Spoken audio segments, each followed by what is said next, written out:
What car do you have? I have an internal combustion engine car. Why? Andrew McKenzie is head of sustainable development. If you want to be a competitive business, you need to move in that direction of being more responsible. There shouldn't be people below the poverty line and starving in the world. With the amount of food we waste, roughly we throw away just over a third of all food. There's some big elections coming up this year that will have a major impact, climate refugees. And this is people having to leave their homes across Africa and across Asia. There'd be 2 or 3 million people without power. I've been in the Middle East for the last 17 years. Dubai has done a great job, and we're lucky to have a leadership that pushes this agenda.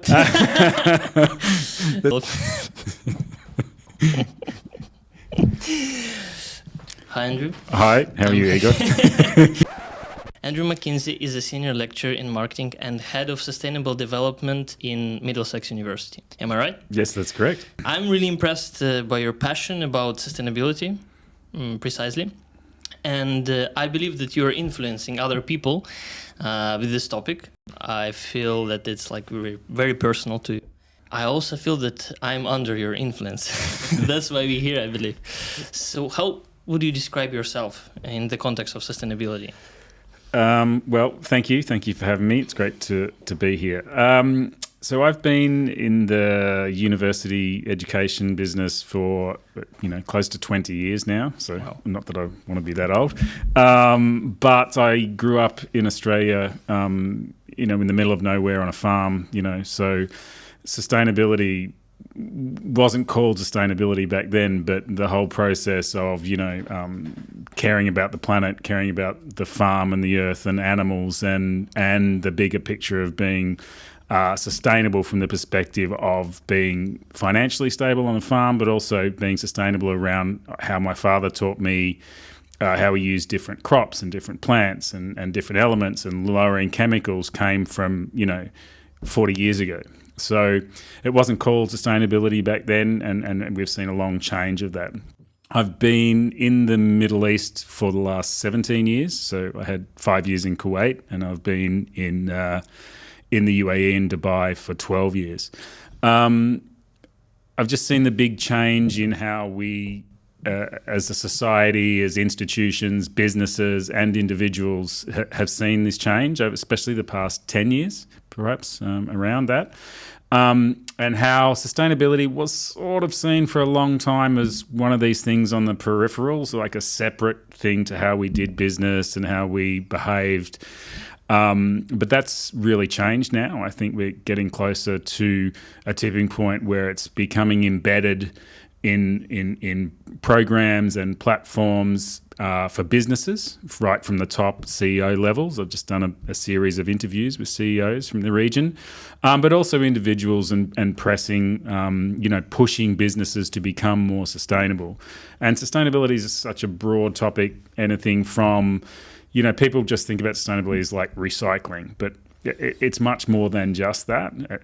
It's how we plan and develop and run our businesses today.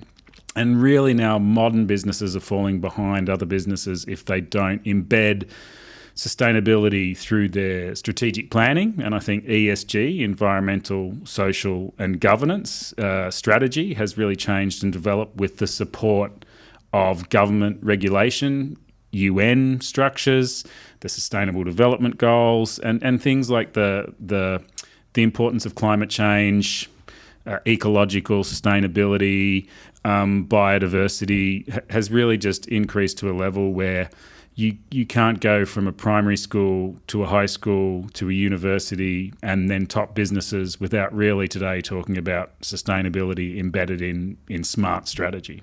Yeah, so I just wanted to clarify about this definition, because nowadays everyone talks about sustainability, every news, most of the companies, this is emerging topic.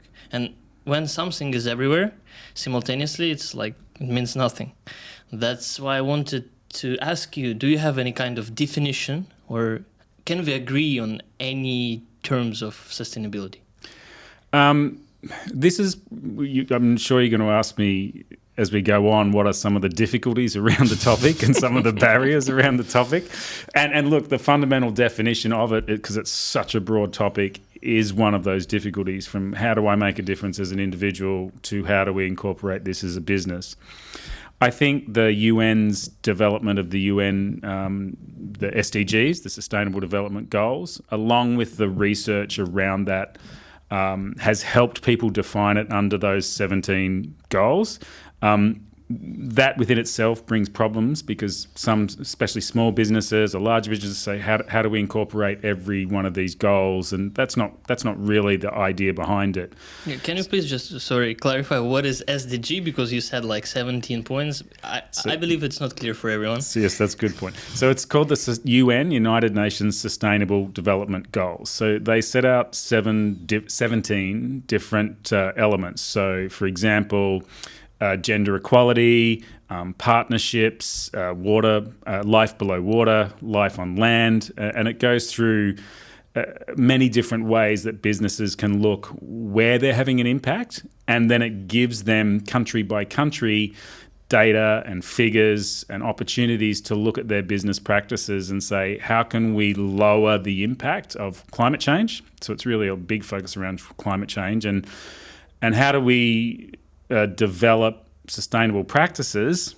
Now, sustainable can be really two elements. You asked me to give definition. Sustainable can be purely from the ecological perspective. So climate change, we're focusing on keeping temperature below 1.5 degrees. That's the big target figure they've got for 2020-30 and 2020-50 that countries have signed up to. And the other side to sustainability that I think is vitally important is that it also needs to be sustainable, as in ongoing from a business profitability perspective, because if businesses and governments can't make that ongoing, then the business isn't going to be there to contribute. So from the greening perspective and climate control, a lot of the targets that we're putting into place, the government targets like from COP28, which was in Dubai last year, and before that it was in Sharm el-Sheikh in Egypt, and before that in Scotland. So we're seeing a development of countries and putting pressure on through regulation, saying we need to behave our behaviour and patterns to lower emissions, to create gender equality, to create fair practices in trade and development that will contribute to those goals. So can I also add, so that like COP28, not everyone knows that, but let's explain what is the aim of this event and how often is it? Yep, good point. So one of the first, if not the first, most important COPs, which you can look up the definition of, was in 2015. And so basically last year, the one we had in Dubai had countries from, I believe, roughly about 190 countries participating, but you'll have to check those numbers. So the first one in 2015 set that goal all the way back then 9 years ago, that we need to change what we do in society to try and prevent global warming, to try and keep that below 1.5 degrees. Coming from Dubai and the UAE and the region, that is an even more pressing factor, because it's a 1.5 degree average, not a 1.5 degree for every country. So if it's increasing by 1.5 degrees in certain countries, it's going to be even more here. And you already, when we walked in today, it was 40 degrees and like 98% humidity. Yes. I mean, it's almost impossible to go outside when it's like that. Yeah. And we're also, if we look at that from the Middle Eastern region, I mean, we see lots of countries we talk about and lots of issues around the world. One of the biggest one is climate refugees. And this is people having to leave their homes across Africa and across Asia, not just due to water increases, but also land degradation where they can't grow crops anymore. So if you have a huge millions of people, we've had more refugees in the last 10 years than we've ever had created before. Obviously, the war in Ukraine and other places have a massive effect on that, but there's also climate refugees. And they're the people who are moving from places, especially in Africa and Asia, that they can't have a living on the land anymore, or the water quality is so bad, or water quality is increased, that they are migrating. So we're putting pressure on the rest of the world when we're going to have this mass migration to different areas across the world. So it's a massive and very large topic. So that was set out in 2015, and we've had setbacks and it hasn't all run smoothly from them. But what has happened is that most years we've had a COP and countries have pledged to do new actions and new regulations to lower emissions. So there was some criticism last year and the years before about having such a thing in an oil-producing country, like the UAE. The year before it was in Sharm el-Sheikh, which is also an oil-producing company. But no one seemed to criticise Scotland, which was 3 years ago, which is also a massive oil-producing country. And the idea behind is it's a world problem, but we can focus on the region in a little bit. But unless we bring other parties into the discussion of solutions, we won't achieve what we need to achieve. So I remember when we had classes and when we looked at this earlier in the year, you had countries like my home country, Australia, or America, or England, or Germany, or France, that went through the Industrial Revolution burning coal. Right, or producing large amounts of emissions, and they're now what we call the developed countries.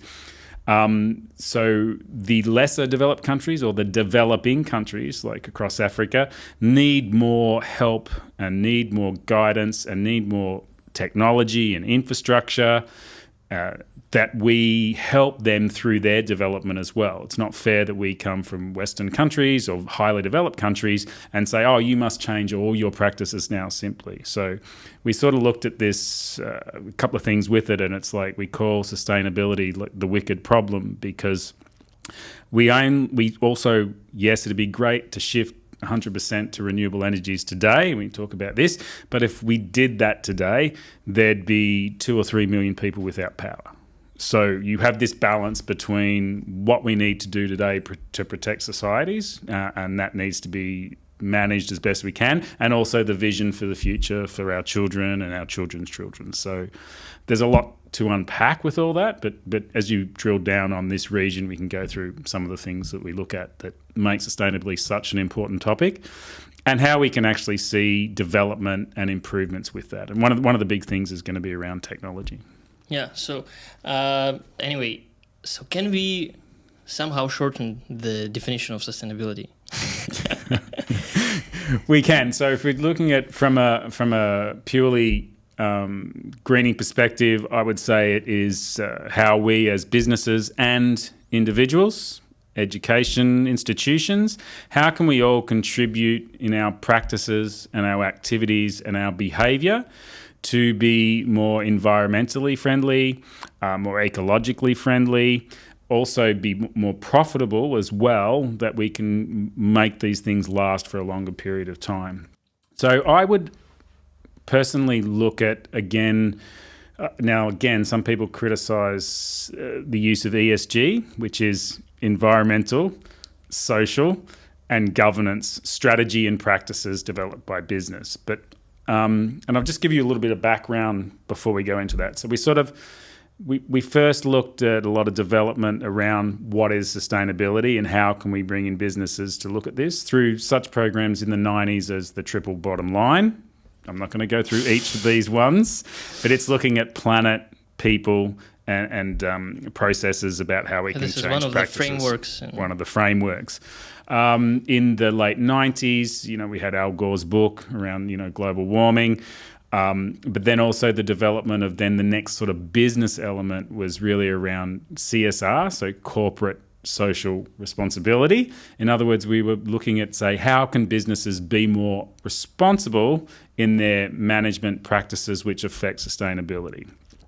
The problem we probably had with corporate social responsibility, CSR, was a large amount of businesses saw it as a thing that they had to do, but wasn't really embedded into strategy and development for the long term. It was like, I have to tick this box over here for mitigation reasons or because of regulation.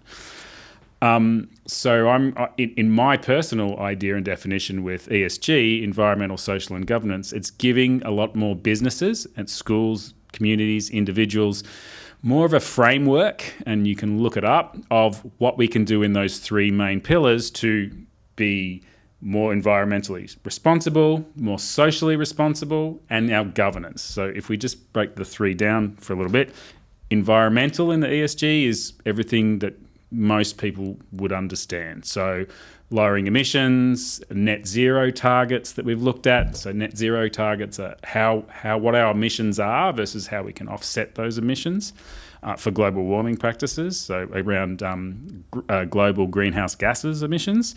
But also environment, it can be a lot of work done now around biodiversity. So Dubai has done a great job, and we're lucky to have a leadership that pushes this agenda around, for example, smaller things that add up to great targets, like the renewal of the mangrove forests, or countries planting more trees or more greening areas. And so that environmental side is the best known out of that pillar and platform. And again, if you Google it, look it up, there's a lot of information out there. The social side and the governance side. So social's really looking about how we behave as a business. Okay, so it can be things like that we employ fairly and equally, that we have gender equality, that we build in things that we look at our behaviour around communication, management, hiring processes. And then the governance side is about how we run our businesses fairly, equitably, that we're transparent in what we do. And so I personally believe it's a good framework to use because I've also seen many more large businesses incorporate that into their strategy development, which is huge. So if you have companies, large companies that I've worked with who incorporate this strategy throughout their business, we're seeing the flow-on effects from that. So it's regulation from government, but also large leading companies who are incorporating net zero practices. I just did some interviews with some businesses recently, like Volvo, looking at having net zero neutral factories, all electric vehicles. So the first two they're talking about are in Europe. It's like 2 large factories in Europe, but also how they sell into electric vehicles, how they set up factories and deliveries. Logistics companies, being more looking at biofuels and development and offsetting programs and platforms to build this into a strategy and also making it hopefully more profitable in the long term. So just recapping, with corporate social responsibility, when we were there in the late 90s and early 2000s, a lot of the initiatives were brought in as like, I have to do this, it's going to cost me money. And then I tick the box and I do it, where you then get into some issues around our businesses really doing what they're saying they're doing. Where I think we are, hopefully, I think so, a fundamental change in large businesses leading this and small businesses, but large businesses leading this, as in actually not just saying they're doing something, but incorporating, saying, okay, we have changed our fleet from this many combustion engines into electric vehicles, and here's the results of that. Or we hire equitably and fairly, and we have equal gender pay, or many, many different things. But we're seeing tangible results from this, also supported by the regulatory side. And if you go into the European Union now, you really, if you're a business over a certain size, you have to, by regulation, have a sustainability report that you publish. And again, this is the whole big circle, it comes from pressure from the community and the public and investors. So one of the big changes is we've seen some major investment companies in the world putting out ESG funding, where they'll only fund businesses who meet a certain standard of sustainability. So I think we are seeing a fundamental shift in how we operate. Is it perfect? No, it's not.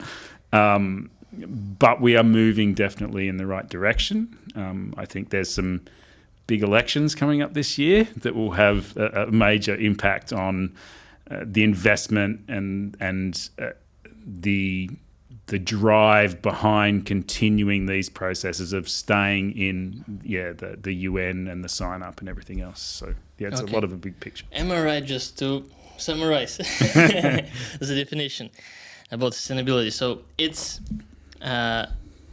the term which consists mainly from 2 parts: environment and social responsibility. Am I right? Yep. And governance, how we run things. Governance also comes down to regulation and managing the business, which affects how we implement social and environmental practices. So I believe the three Then three. pillars. Yeah. Okay, cool. So you also mentioned internal combustion cars. So I just wanted to ask about this. So do you think that electric cars are better than them or not in terms of sustainability? All right, so we're a little complex here. The direction we're moving in with EVs is important. Okay. They have some issues of themselves, like previous models about, and as we looked at in class, when we look at a product, for example, we don't look at the product just of its purchase and use. We also look at end of life.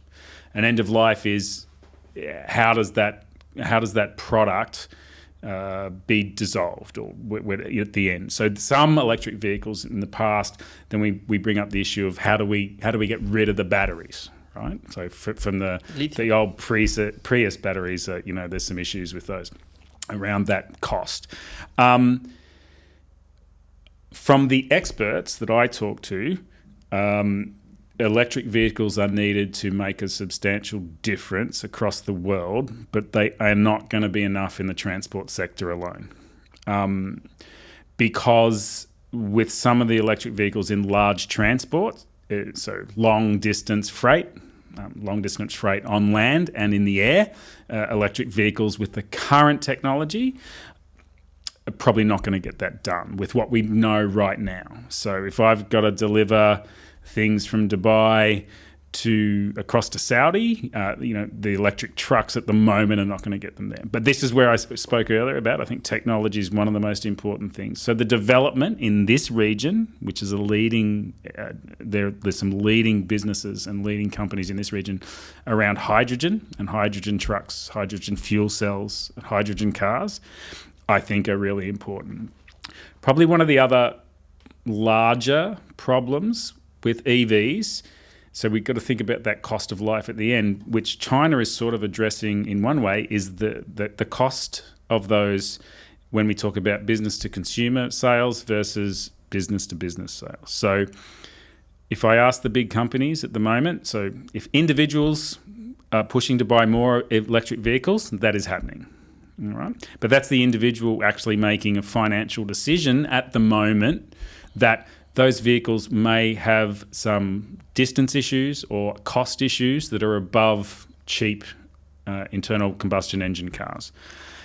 The development out of China with the competition around the price that they're making in new electric vehicles is positive in the cost, but then you also have to look at the divestment of those products at the end. Are they sustainable, as in are they recyclable, are they reusable, can we keep them in circular economy, which is another thing we looked at.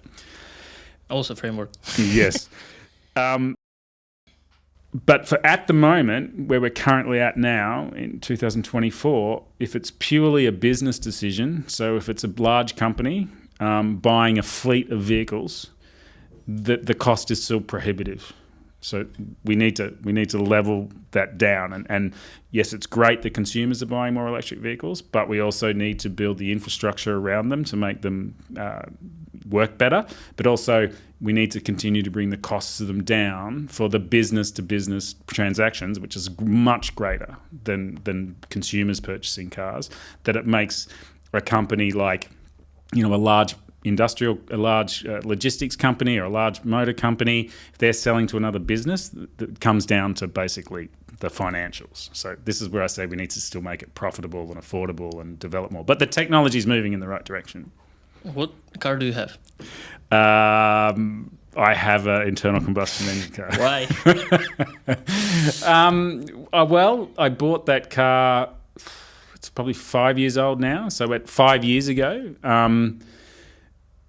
like you want to say that you're using it for a long time, that's why it's sustainable? No. But I was just saying, when I made that purchase decision, or when my wife and I made that purchase decision 5 years ago, there was also a lot less choice, especially around that 5. So now I think if I had the same option, there's much look at Dubai. Look at all the different cars that are available now. You can do research on, build your dream. Is it? There's the new Polestar out of China. So there's much more options and choice to develop that. Plus also look at the infrastructure. This is what I was talking about, a great example, so you can talk about the UAE. Look at the infrastructure around electric cars now. So 5-6 years ago, where would I charge my car? At home. At home.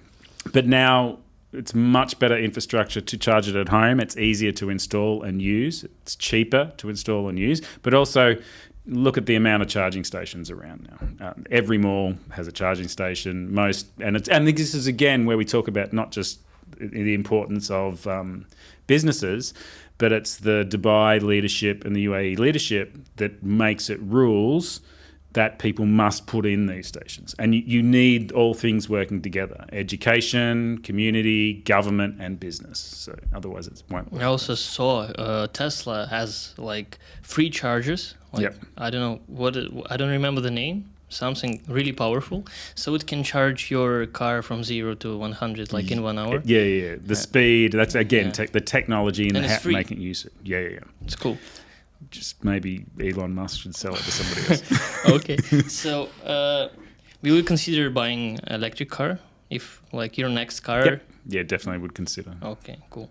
So you were talking a lot about the businesses, so I just wanted to dive in now in this topic, precisely with this region, like Middle East, Dubai. So is it, it's also a broad question, but I just wanted to understand your point of view on this. So is it like expense or investment if you're talking about having sustainability in our company? If I'm the owner? Okay, so I would separate this into two elements. I would talk about small and medium enterprise, and then talk about larger corporations. Makes sense. Okay, so, and the reason we do that is, so let me just deal with larger corporations first. A couple of the barriers they have is the differences between regions. How do they get consistency in regulation and programming and development? So if they're working in Dubai and Saudi Arabia, but also Turkey, Africa, and Europe. So the consistency of sustainability reporting, regulation, costs, development, it's difficult to do. So that's one of their issues. But larger businesses can make it more profitable to be environmentally friendly because they can leverage that from a perspective of marketing, lower costs, putting in, so just simple things at University Middlesex, like putting in LED lighting and efficient lighting, right? Lowers costs, lowers business costs, that over a period of time when we talked about building the business case for sustainability, we've got to make it sustainable, as in we've got to build the business case to say, oh, if you put these lights in that are more efficient, we can see the turnaround you'll get in whatever it is, let's say 24 months. And if you have it there to 24 months, you're actually then going to start having a saving. Then on top of that, you get the ability to market that, sell that, say we're better off, that we do more. And you can attract students and talent and people that want to work for you and come to your business. And large businesses are doing this now. They're getting the best talent to go there if they are a sustainable company more than non-sustainable. And they have the expertise, money, and time to build a department to incorporate sustainability throughout their business.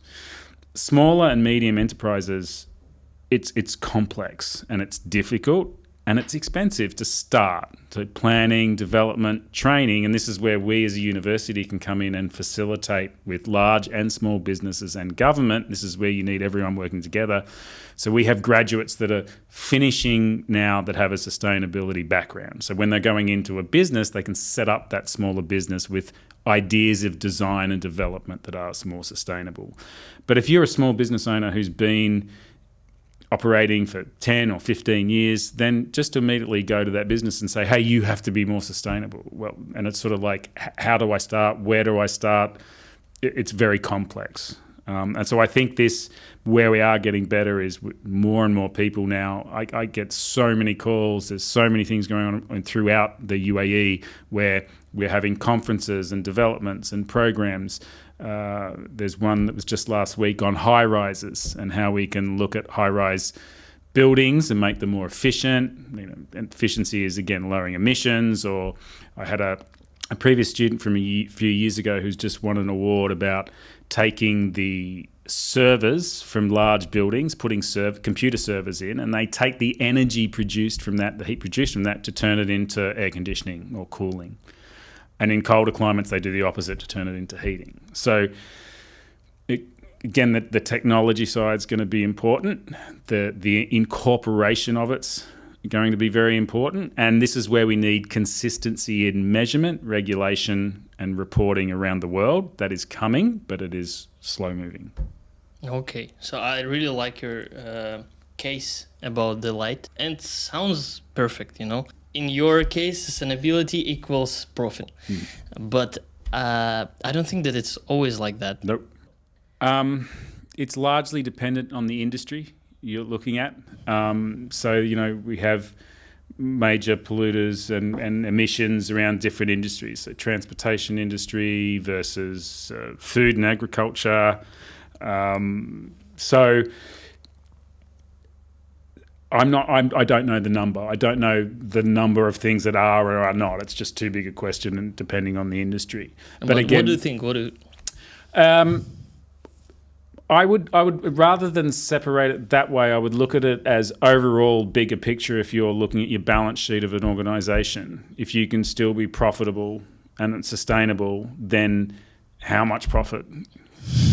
Because you have some corporations who will do the wrong thing and greenwash or whatever, and they still may be profitable, but they want to be more profitable. And so I think that's where we're seeing a change. I think the desire to be more responsible, to be more sustainable with environmental, social, and governance is now pushed from the top down and the bottom up. So through the CEOs and through the chief sustainability officers and through the technology design, we've seen that technology in, because I think one of the fundamental things is moving forward, even if we're not there right now, that if you're most corporations that operate that way, in another 5 years, they're going to lose businesses to companies that are more sustainable. So I think I'm going to turn the question around and say, well, I'm not sure exactly what it is now, but it's dropping. It's definitely dropping. So if you want to be a competitive business,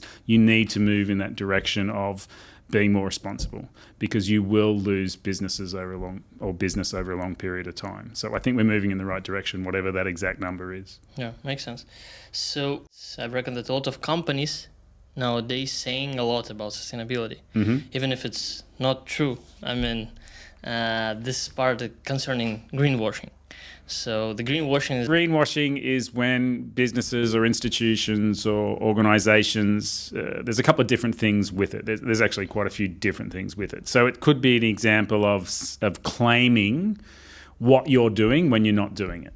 Okay, so or advertising a product as a green product when it's fundamentally not. So you might have the product that is where a famous example, sort of some different examples, where a company was advertising their baby nappies or baby what's the right word?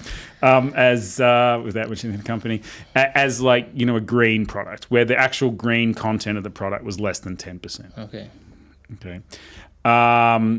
When you have also then on the reporting side, so you might deliberately report things that you're doing this amazing job where it's not quite at that level of what you're reporting at, or you exclude something because of a technicality in your reporting. That's where the regulation really needs to tighten up. And again, why it's not completely just simple to do is that how do we have the same regulation in sub-Saharan Africa compared to a modern country in Europe? It's nearly impossible to do. So we need to create positive outcomes for companies that do it the right way, and it needs to be a bit of a stick and a carrot approach. There needs to be consequences for companies who do greenwash, say they're doing things and they're not, or pledging to do certain commitments to lowering emissions and then do not, or reporting on it incorrectly.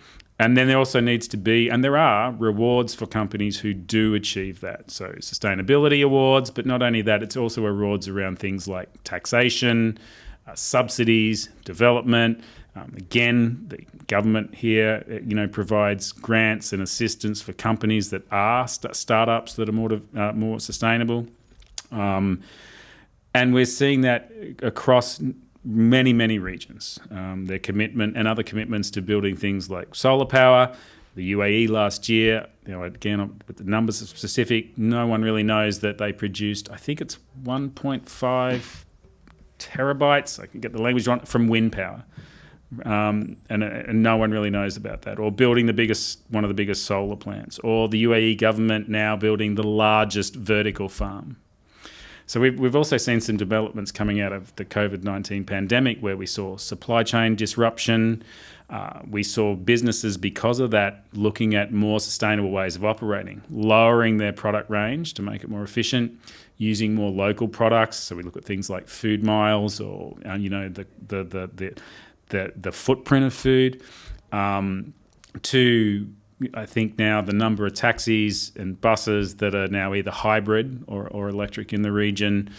So it's a combination of all those things from that perspective. So greenwashing is we want to cancel out the people who are claiming they're doing a lot of things when they're not. And then again, it's difficult, but we do need regulation and the enforcement of that regulation. It's sort of like saying the speed limit's 100, but if you don't actually book people who go 120, no one's going to obey the speed limit. Yeah, so it's clear about greenwashing now. I just wanted to ask from my personal experience, maybe you had the same. So sometimes I'm buying products which are claiming that they're sustainable. Mm-hmm. Sometimes. And this is the reason why I can choose this brand instead of another. So then I may know that it's greenwashing, and in reality this product consists, as you said, 10% only for sustainability, so it doesn't make sense a lot for me. Yep. Maybe. And what do you think about it? Is it fine? Because on the one hand they said that it's sustainable on 10%. On the other hand, there may be companies who's sustainable, but they're not claiming it so much, but they're 20 or 50 or 100. Labeling and regulation around that has got better. So again, one of the industries I didn't mention was the fashion industry. So we have a great fashion department, Middlesex University, run by Vishali, and she does so much work about different sustainability items in fashion. And we talk about the large effect of fast fashion we went through for a number of years, clothes wastes, the cost of producing a pair of jeans is roughly about 10,000 litres of water per pair of jeans. Elements around sustainable fabrics that we can use. So we are getting better at companies now who label more correctly, and it's required by law in different parts of the world, that this is made of recycled plastic, or this is made of fair trade cotton or coffee, right? Whatever that may be. And so this is where it's not just purely, like I talked about, products like D-Grade, a company I work for, or Adidas now, or Puma and Nike all make products from recycled plastics out of the ocean, for example. Is that still a small part of it? But yes, that's great, and looking at that. And that's the sustainability side. But there's also things like companies that use fair trade products, which look at, so a fair trade product means, for example, fair trade coffee. Fair trade coffee looks at the entire supply chain of where coffee comes from and says, okay, there's no child labour where we buy that coffee from. That the farming practices where that coffee is from are water efficient, that we're not wrecking the earth, so biodiversity, that people and farmers get a fair wage and a fair pay, and then that the supply chain that delivers that to us is efficient in that manner as well.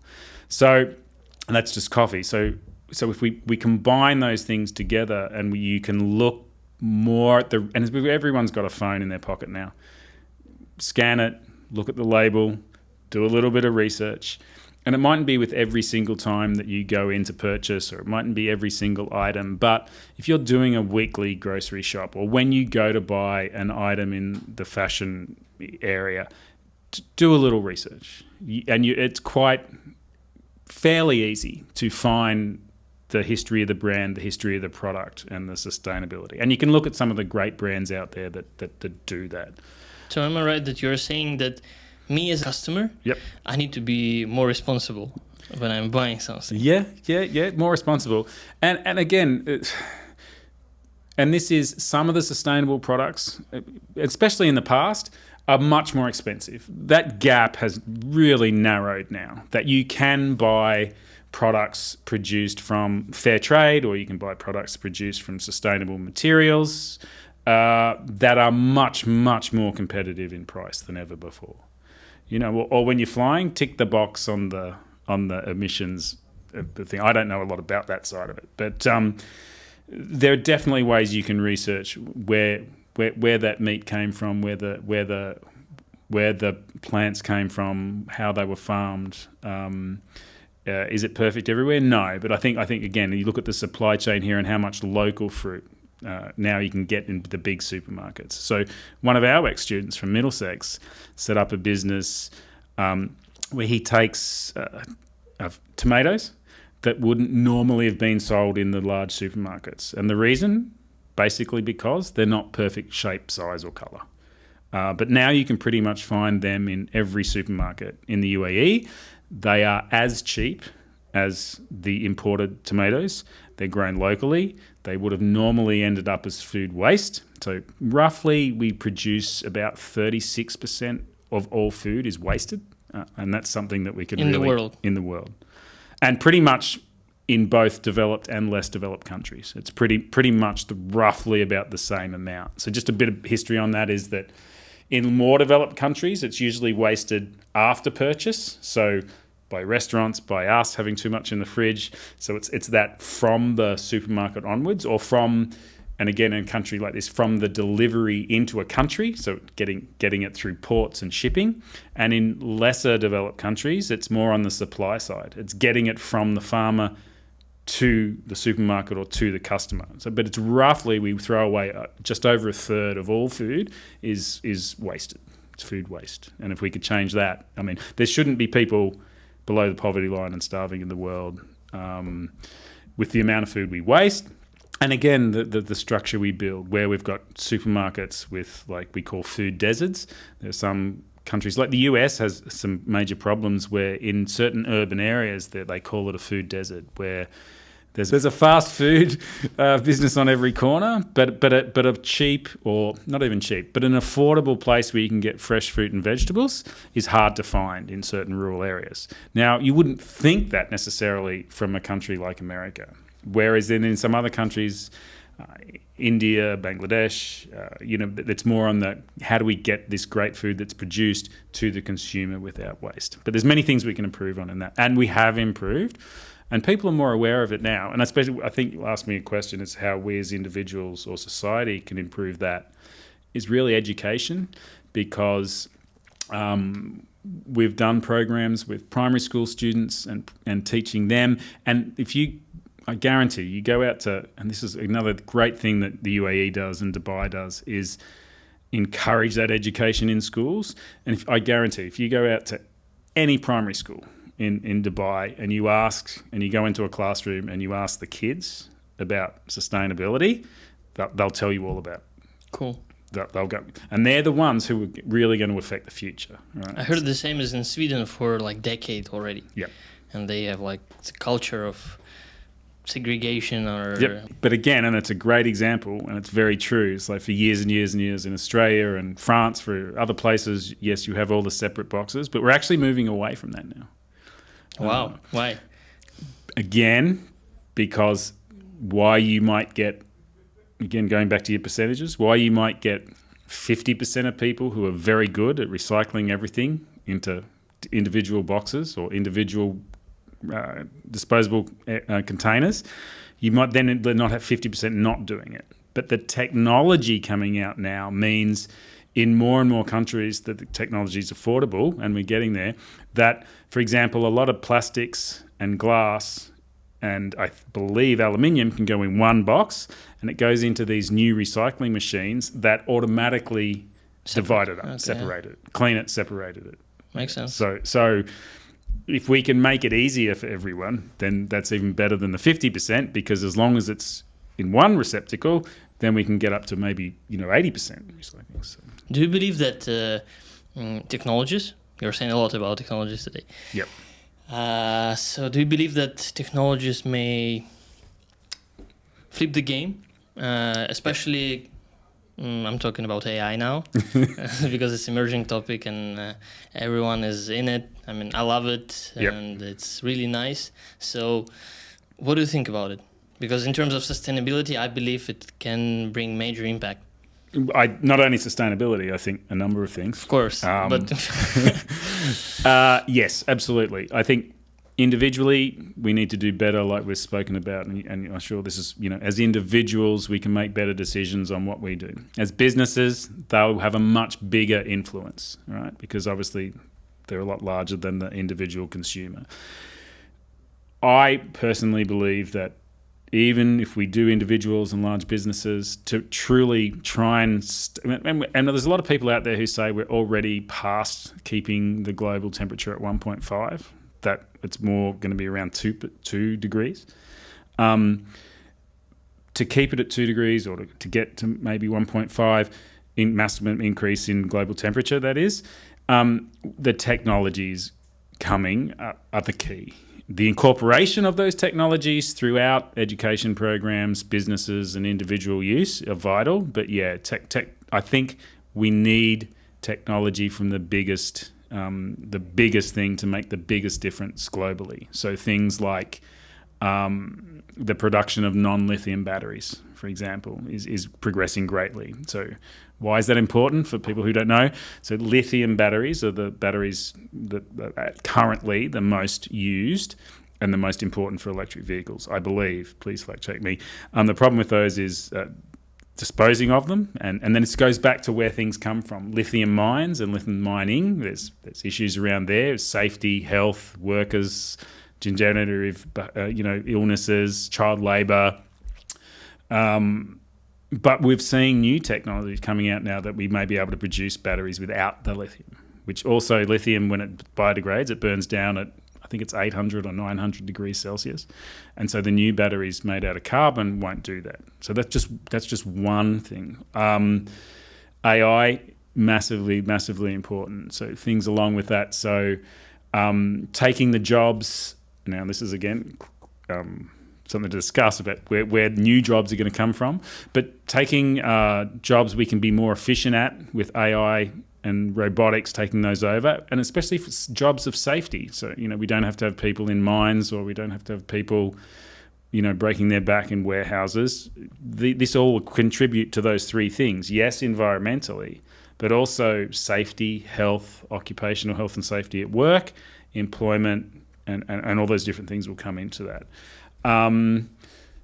So I'm not an expert in AI technologies. The people I speak to say it's going to have massive, massive changes to do with transportation, development, education, agriculture, water. And another one I believe looking here is like changing the efficiency of heating up and cooling down water.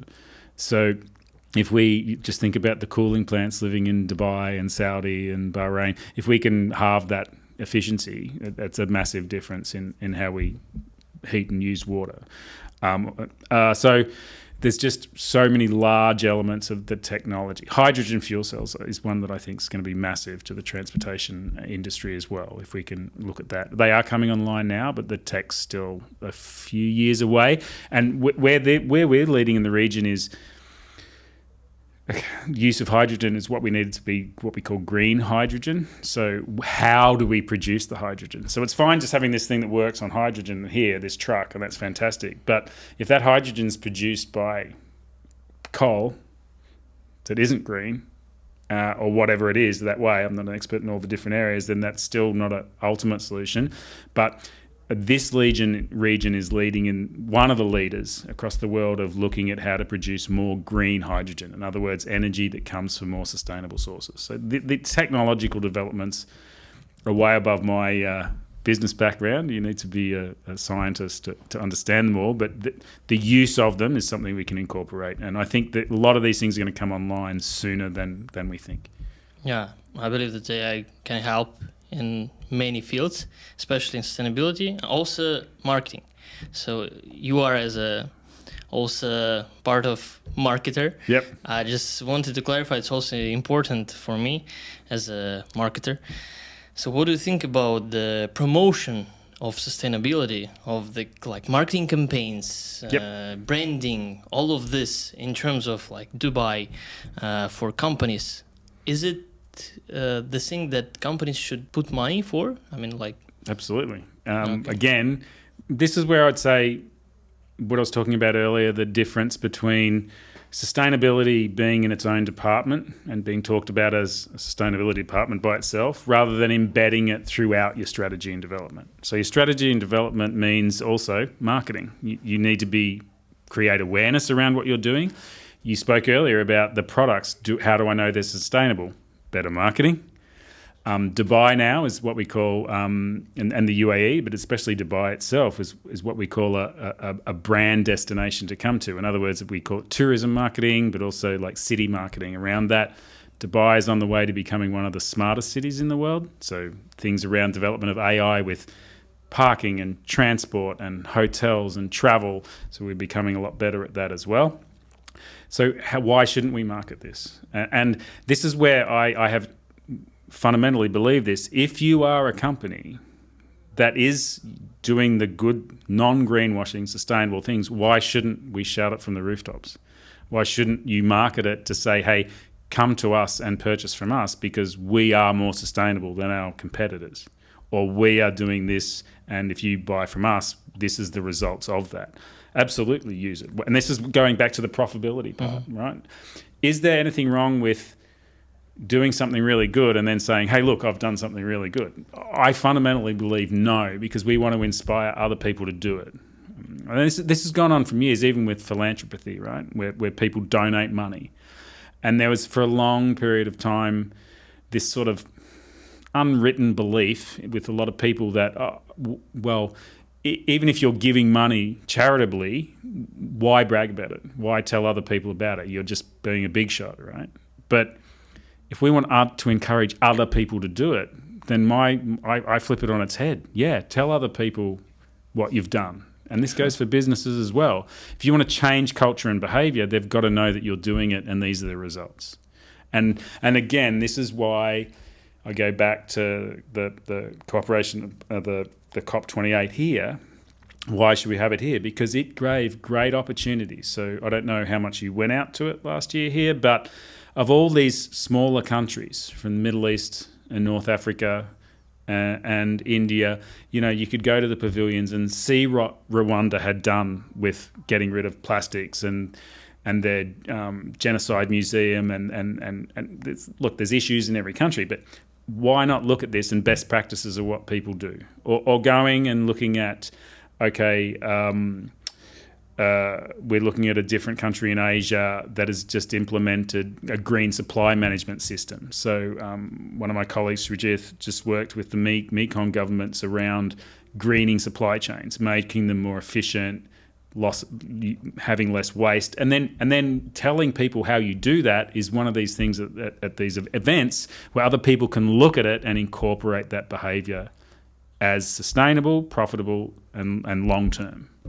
Makes sense.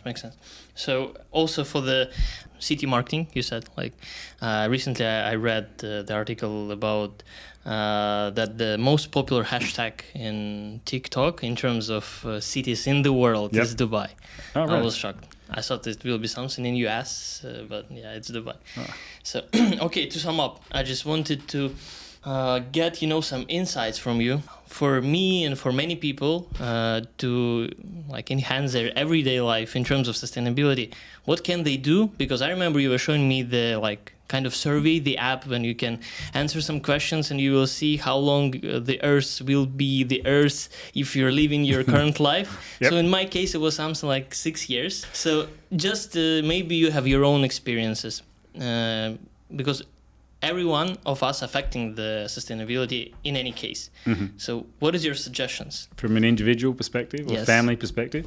I would start with what you talked about, what we did in the ESG course at Middlesex. I'll give that a plug if anyone's looking at environmental sustainability development course we have, and other great universities do as well, is just for a start building awareness of your own carbon footprint and your own development, and you can identify some little things that you can change and affect in that really quick.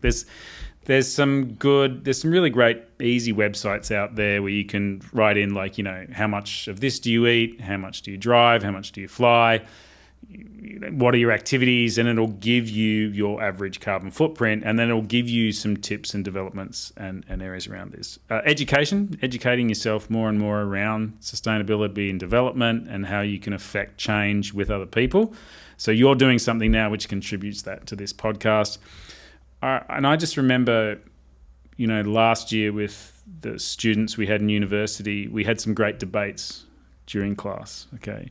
And I think that's really important. It's not me talking all the time. And we had some great people in class, and again, have a look at LinkedIn and go through it, and talking about, well, how can we live here and talk about sustainability, or how can we be in Asia and talk about sustainability? There's these problems and issues, and that's great. There are problems and issues and challenges in every single region. All right. I come from Australia, where per capita we have one of the largest carbon footprint imprints in the world because of our mining industry and other certain things. But it's looking at, not always do we have to be the best in everything, but we have to be better. Okay, so I will attach the links that you will send me, I hope, for everyone to clarify how can they be more sustainable, and some quick questions. So what do you think? Who is more sustainable, Australia or Dubai? I mean, Australia or UAE? Australia or UAE? They're both great. It's political answer. Yes. Okay. So, do you find yourself sustainable? Yes. Yeah. Overall, compared to even a number of years ago, the changes and developments, yes. Yep. Okay. So that was the main questions I wanted to ask. Thank you very much for this podcast. Thank you. And please follow up. Any questions, it'd be great to speak to you. Thank you. Should I say? We'll cut that out. Institute of Sustainable Development.